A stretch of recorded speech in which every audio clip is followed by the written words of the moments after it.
दह्यामध्ये चांगले बॅक्टेरिया आणि प्रोबायोटिक्स भरपूर असतात. त्यात कॅल्शियम मुबलक प्रमाणात आढळते. हे आरोग्यासाठी खूप फायदेशीर आहे.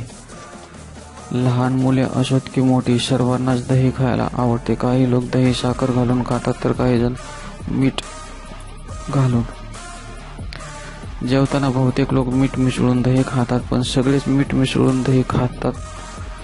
दही मिसळून दही खावं का? सगळ्यांनीच.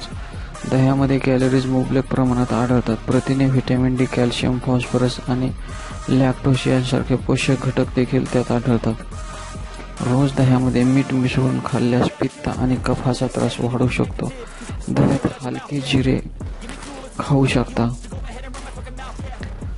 आहार तज्ज्ञांच्या मते दह्यामध्ये चांगले बॅक्टेरिया आढळतात, पण मीठ टाकल्याने त्यात असलेले बॅक्टेरिया नष्ट होऊ लागतात.